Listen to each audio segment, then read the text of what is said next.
Estamos de volta aqui no nosso Vida e Saúde. Dr. César Vasconcelos contando pra gente aqui sobre a bipolaridade.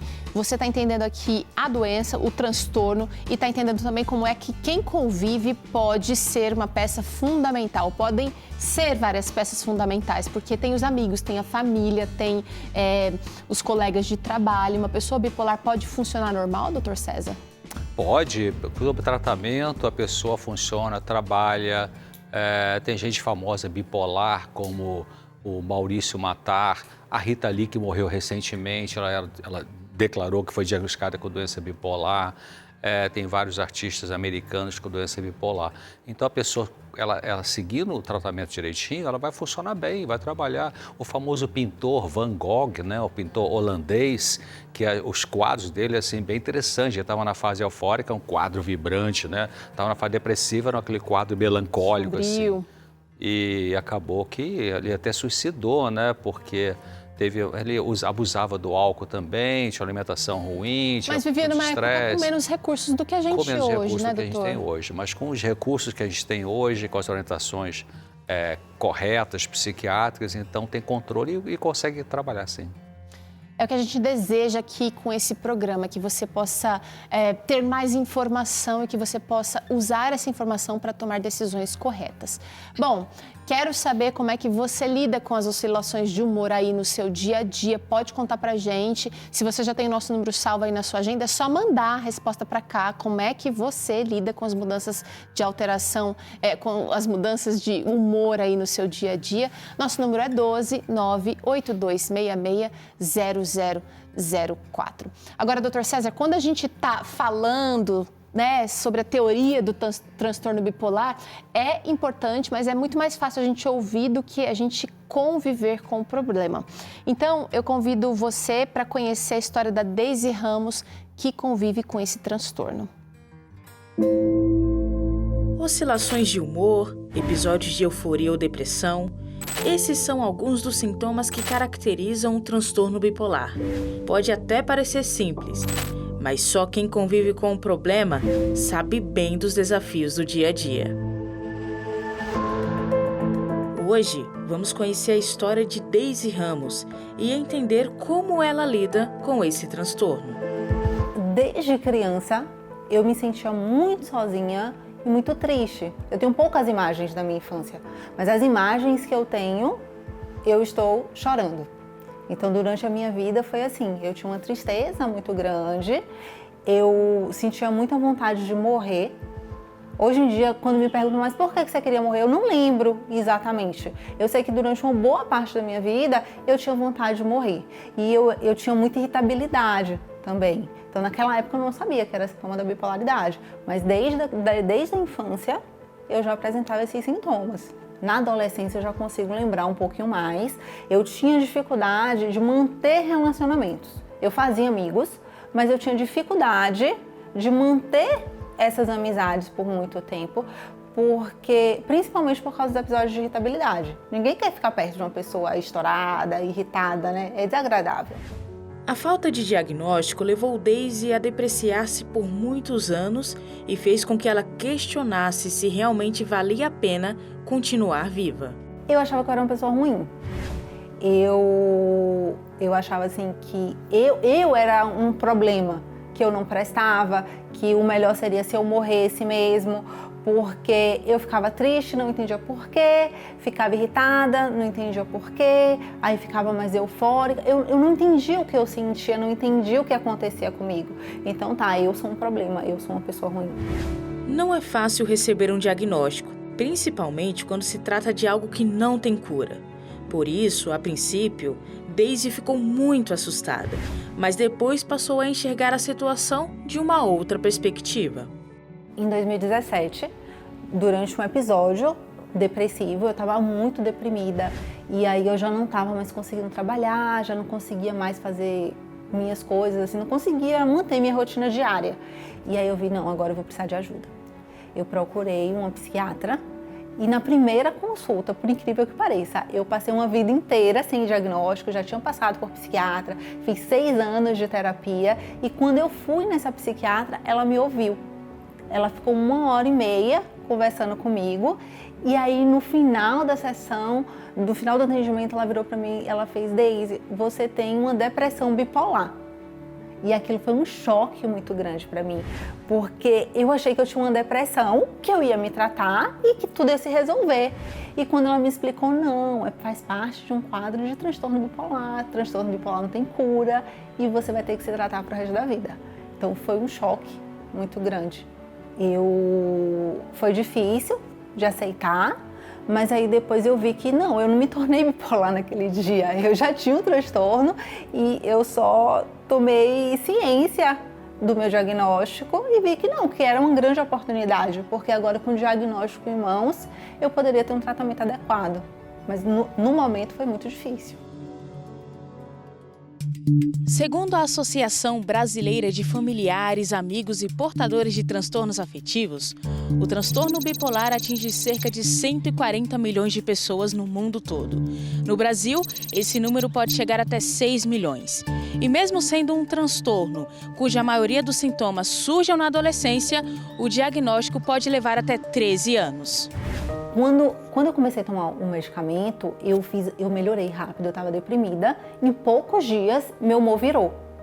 E aí que maravilha! Se eu soubesse que era tão bom assim um remédio, eu tinha começado antes. Só que aí eu percebi que não era bem assim. Aquela melhora inicial, ela não se sustentou. Eu continuei oscilando. E aí, a cada 15 dias, a cada um mês, a psiquiatra precisava mexer nas minhas medicações. E foi aí que eu percebi, eu fiz, não, eu vou precisar fazer algo mais. A medicação sozinha, ela não é suficiente para me dar a qualidade de vida que eu quero. E eu comecei a estudar muito sobre isso e me observar e fazer algumas mudanças na minha vida. Aí eu comecei a mexer na minha alimentação, atividade física, cuidar mais do meu sono, passei a ter um horário certinho para dormir, um horário certinho para acordar. Contato com a natureza é outra coisa que me ajuda muito. Comecei a entender sobre as emoções em si, entender sobre os meus pensamentos, sobre os meus sentimentos. E aí eu acredito que esse conjunto de coisas foi o que fez a grande diferença na minha vida. Eu passei a me conhecer melhor, passei a me entender e entender o transtorno. E aí sim, eu consegui ter a qualidade de vida que eu gostaria de ter. Deise é a prova concreta de que um transtorno não determina nem limita ninguém. E de que é possível sim viver uma vida serena sem que ela seja completamente definida por um diagnóstico. Hoje, eu tenho uma vida normal. Eu tenho dificuldades? Tenho. É um desafio ter um transtorno psiquiátrico. Tem momentos que eu tenho uma tendência à depressão, tem momentos que eu tenho uma tendência a ficar mais eufórica ou mais irritada, mas hoje em dia isso acaba não se concretizando, porque eu consigo perceber no começo.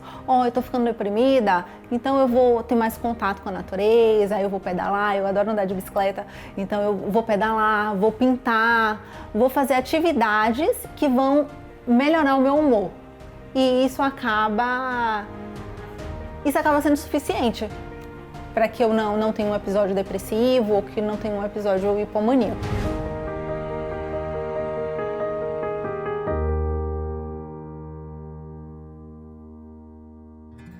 Muito boa a reportagem que a Dalila trouxe aqui pra gente, da Deise. Interessante conhecer a história de pessoas que realmente encararam o desafio, encararam a dificuldade de frente, Dr. César, para mostrar para quem ainda está na luta que precisa correr atrás, não tem jeito. Tem que correr atrás, e vi que ela demorou muitos anos para ter um diagnóstico, porque às vezes não é fácil fazer o diagnóstico, porque as pessoas podem ter certas oscilações de humor que não são do bipolar, mas às vezes pode ser, então fica assim meio confuso, né? Até você vê que ela passou em alguns profissionais, né? E só uma lá na frente que conseguiu fazer o diagnóstico correto e entrar com o tratamento. Então é importante quando a pessoa começa a perceber que ela tem alguns comportamentos que estão fora da realidade, especialmente na fase eufórica, né? Que tem insônia, essa questão de gastar 1000 planos, 1000 viagens, né? Então, quando começa a ficar assim, a pessoa... Eu tive um paciente anos atrás que ele era bipolar e ele teve crise bastante grave, teve o bipolar tipo 1, né? Que é o mais grave que o tipo 2. E depois ele foi fazer o tratamento, foi se adaptando, ficou bem, ficou equilibrado. E nós trabalhamos juntos ali e ensinei para ele pensar qual sintoma, ou quais sintomas que quando começasse a aparecer seriam então o sinal de que poderia vir uma crise eufórica, né? Que a crise depressiva é mais fácil. E realmente no caso dele era insônia. Quando ele começava a perceber que ele estava com insônia, dificuldade para dormir, ele já me ligava, orientava na medicação, porque controlava para não entrar naquela crise ali. Muito bom a gente perceber as coisas. Essa é a palavra, percepção. E no caso da Daisy, ela começou então a se auto-perceber. Importantíssimo, não é uma tarefa fácil para quem tem a bipolaridade, porque está acostumado consigo mesmo, né, doutor? A pessoa fica, inclusive, bipolar tipo 2, que é chamada crise hipomaníaca, né? Que é uma crise mais... Confunde muitas vezes, não é a pessoa animada, é a pessoa que está muito alegre, ela tem coisa boa na vida dela, tem realizações importantes, porque ela está... Peraí, mas não é só isso, não é só uma alegria porque tem realizações. A pessoa tem insônia, a pessoa tem ideias mirabolantes, né? Então aí já está saindo dessa normalidade, né? Vamos dar uma olhada numa interação que chegou aqui pra gente agora. Põe na tela a Débora. Ela tá dizendo o seguinte: preciso muito dessas dicas para ajudar um familiar. Só agora vi pelas explicações que os familiares e eu estávamos com palavras e atitudes que não ajudavam em nada. Já é a 4ª crise dessa pessoa, mas tenho fé que ela vai melhorar.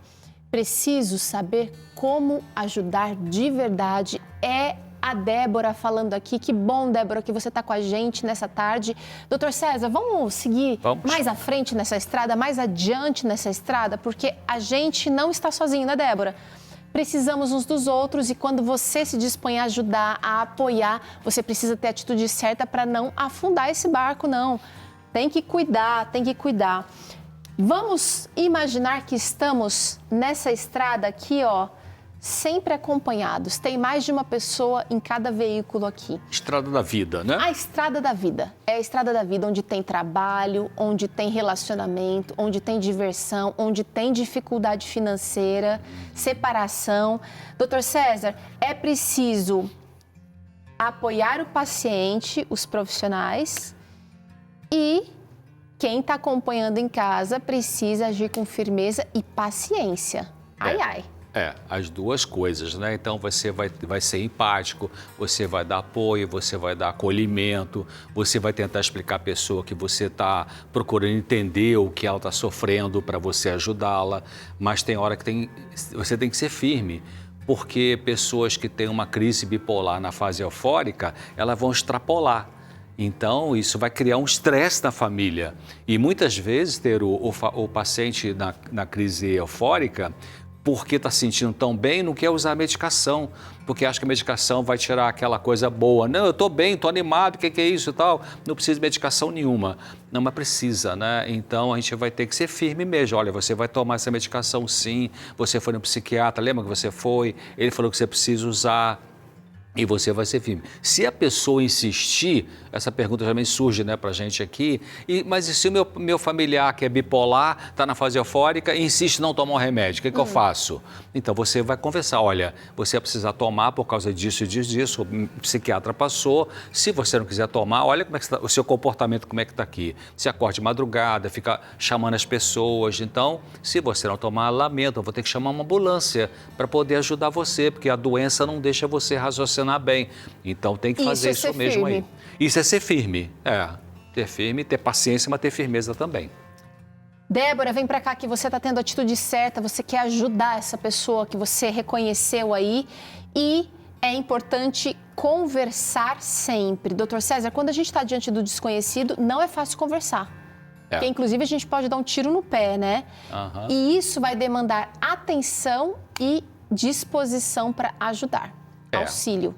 Você sabe que é importante, para você lidar com um parente bipolar, você vai conversar, especialmente na fase intercrise, quer dizer, a pessoa não está, ela está normal, não está nem na fase depressiva, nem na fase eufórica, então ela está conseguindo raciocinar bem, então você explica, lembra que você fez mês passado, quando você teve aquela crise, você gastou R$3.000 no cartão de crédito e você só tinha 1.000 de saldo, lembra que você fez aquele monte de viagem, tal. Então, essa conversa serve para a pessoa começar a raciocinar e começar a entender e aceitar que ela tem aquela doença, né? Não adianta querer conversar com muito detalhe se a pessoa já está no auge da crise. Aí, no auge da crise, é conversar para tomar medicação, mas não para explicar essas coisas. Tem alguns cientistas que falam assim, você pode conversar com seu familiar bipolar quando ele está fora da crise, eufórica especialmente, e dizer, você me autoriza eu gravar com celular mesmo, gravar como é que você fica quando você está na crise, para depois eu te mostrar, porque quando você está na crise a doença faz isso, não estou te culpando, mas é a doença que faz, você não percebe, você não enxerga, mas se você me autoriza, então se a pessoa autorizar, é importante, vai ser um instrumento terapêutico, né? Um recurso terapêutico, né? Boa. Que aí a pessoa vai, caramba, é assim que eu fico na fase eufórica? Então eu preciso usar o remédio, né? Então vai ajudar a pessoa a aceitar, a fazer uma adesão ao tratamento, né?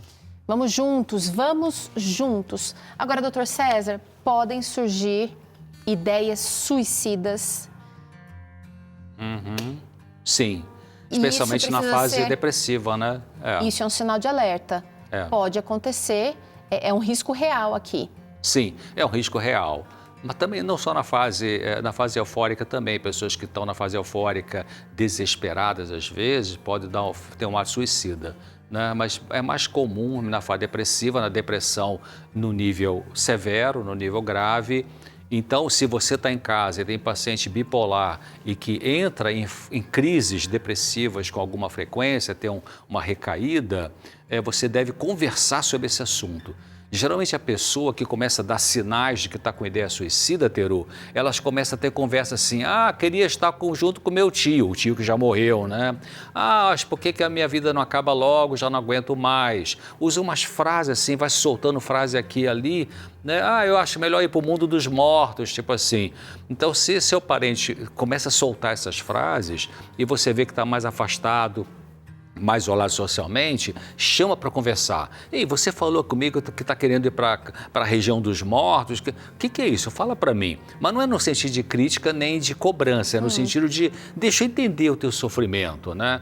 E a pessoa, então, ela começa a falar, você incentiva ela a falar, porque quando a pessoa que tem ideia suicida encontra alguém que é empático, que está disposto a ajudar, e então incentiva a falar. Doutor César, porque às vezes os episódios são tão frequentes que a paciência se esgota, então ouvir.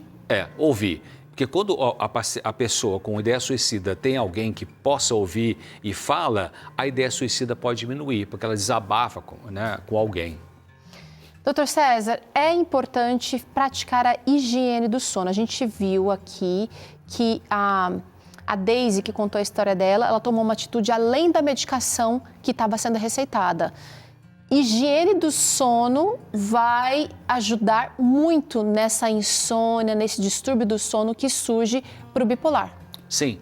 Higiene do sono é um conjunto de coisas, né, Teru? Vai ter um quarto ventilado, você vai evitar telas, né, televisão no seu quarto, você vai evitar ter um jantar pesado tarde da noite, né, um jantar mais leve, você vai evitar usar substâncias que são estimulantes, como cafeína, chocolate, né, porque isso, evitar telas, né, do seu celular até a hora de deitar, diminuir o máximo possível o barulho também no seu quarto, ter uma cama confortável, né? Evitar o excesso de calor, o excesso de frio, tudo isso faz parte da higiene do sono. Especialmente importante para o bipolar, porque o bipolar ele tem essa característica, né, de ter a insônia quando está dentro da crise ou começando a crise eufórica. Né? Dorme 2 horas, 3 horas e já está ótimo, né? Já quer fazer 1000 planos 3 da madrugada. Então, a higiene do sono é importante. Aliás, sobre isso, você ainda vai ter um reforço aqui no Vida e Saúde hoje, porque começa a nossa série A Ciência do Descanso logo mais aqui no programa. A gente vai entender hoje como é que o bom sono é também importante para o bom funcionamento do nosso corpo. Mas voltando aqui na estrada da vida, doutor César, e nessa parceria que a gente precisa ter com quem tem a bipolaridade, é preciso agir sem preconceito. O estigma é muito forte de que é uma pessoa incapaz, de que é uma pessoa instável, louca, como a gente viu aquelas frases ali. E, ao mesmo tempo, a gente precisa ter regras de proteção bem claras. Sim, é verdade. Se o parente diz para você, fui no médico, ele disse que eu estou com diabetes, né? Tipo 2, por exemplo. Você vai ter preconceito contra a diabetes? Eu estou com uma virose, vai ter preconceito? Por que vai ter preconceito com o sofrimento mental? O sofrimento mental ele é tão real, biológico e real quanto outro tipo de doenças clínicas na vida. Agora, a regra de proteção também é importante, eu já falei um pouquinho sobre isso, mas especialmente quando o paciente estiver fora da crise, você vai falar. Você tem que falar em casa para esse paciente, olha, se você tiver, tomara que não, vão tomar o remédio direitinho, eu te ajudo, vou no CAPS com você, vou na UPA, vou, enfim, no hospital, na consulta, e te oriento, compra medicação para você, mas se você começar a não querer usar a medicação e estiver começando a ter uma crise, eu vou ter que chamar uma ambulância, eu vou ter que pegar você e levar no hospital para ser atendido. Então, você coloca esses limites, né? Eu vou ter que, uma coisa importante, Teru, aqui, na fase da normalidade desse indivíduo bipolar, você explicar, olha, quando você começar com sintoma eufórico e a medicação ou não estiver fazendo efeito, até eu conseguir falar com o psiquiatra, ou você não quer tomar, eu vou ter que pegar seu cartão de crédito, né, seu dinheiro, porque a pessoa gasta sem nem saber se tem dinheiro ou não tem. Então, são medidas de proteção para esse indivíduo ali com a doença bipolar. E a última regrinha aqui dupla de hoje, para quem quer ajudar, para quem está afim de realmente caminhar, fazer essa caminhada juntos, ou essa corrida da vida juntos, cuidado com as exigências e superproteção e a terapia, Dr. César. Quando o senhor falou aqui da importância de conversar sempre, eu já pensei, às vezes a gente não vai dar conta sozinho, tem que conversar a gente e o terapeuta. Isso, exatamente. Evitar exigência e superproteção são dois extremos, né? Aquelas exigências que a gente falou aqui no bloco anterior, né? Ficar cobrando a pessoa, por que você está chorando? Que a vida é tão bela, porque você está assim, né? Ou para com essa loucura e tal. Então, a gente evita esse tipo de crítica e também de superproteger, porque o indivíduo bipolar, ele precisa aprender a cuidar de si mesmo, claro, quando está fora daquela crise braba, né? Então, vai tomar medicação sim, você dá o remédio. Se você vê que a pessoa está aceitando o tratamento, fez uma boa adesão ao tratamento, aceita a medicação, aceitou a doença, então deixa que ele vai tomar remédio direitinho, você confia, né, e vai tomar. Então, é evitar esses extremos aí. Muito bem. Olha, a estrada ficou mais bonita quando tem companhia, viu, Dr. César?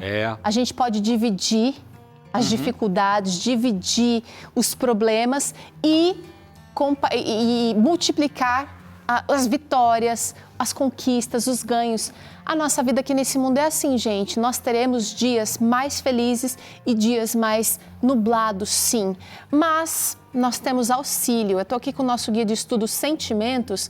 Nós fizemos recentemente aqui um intensivão da Sentimentos, foi maravilhoso. Muita gente está aprendendo a lidar consigo mesmo, com os traumas, com algumas características emocionais mais desafiadoras. E agora você tem essa oportunidade de receber aí o guia de estudos que vai tratar do seu... É uma ciência, gente. É uma ciência compreender os nossos sentimentos, o funcionamento da nossa mente, os gatilhos e também as poderosas... A nossa mente é poderosa, doutora César, e eu tenho fé que muita gente pode sair melhor de um programa como esse ou de um estudo como esse aqui, porque Deus tem poder para qualquer coisa. Aquela participante até falou que aprendeu como deixar de fazer ou de deixar de lidar com seu familiar, né, com a gente aqui, né? Então vai começar a mudar e com certeza seu parente vai funcionar melhor. A Débora, né? Foi a Débora. Vamos fazer o seguinte, pega o telefone e liga para cá, pede o seu guia de estudos porque ele é gratuito.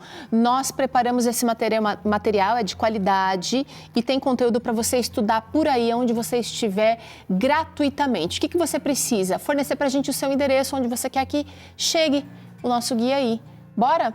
É de graça. Pega o telefone agora e liga para cá, a Silvia vai te atender. Silvia, passei lá no escritório agora e vi que a Silvia estava lá, olha, esperando sua chamada. 12 21 27 31 21. Se você não quiser, se você não está com paciência de falar pelo telefone, você pode mandar um WhatsApp pra gente. Vai lá, pega lá o telefone, 12 98244 4449. Teru, tô bem, doutor César, tô bem, não preciso desse guia, mas eu tenho a minha mãe que é depressiva, eu tenho minha prima que está enfrentando uma dificuldade já há anos. Colega de trabalho que quer ajudar, né? Você que convive com alguém que está com dificuldades nos sentimentos, das emoções, você precisa também entender, porque se você não entender, você não vai poder ser uma pessoa proativa do jeito certo. Então, vale a pena você ligar para cá e pedir o seu. Vou falar mais uma vez o número, tá? 12 21 27 31 21 para você pedir o seu agora mesmo, gratuitamente. Precisamos pausar, doutor César. Intervalo curtinho na volta. A gente acompanha o primeiro episódio da nossa série A Ciência do Descanso. Importantíssimo também para quem está enfrentando a bipolaridade. E ainda hoje tem dúvidas respondidas, né, doutor César? Vamos lá, manda a pergunta pra gente, tá? Já, logo depois do intervalo.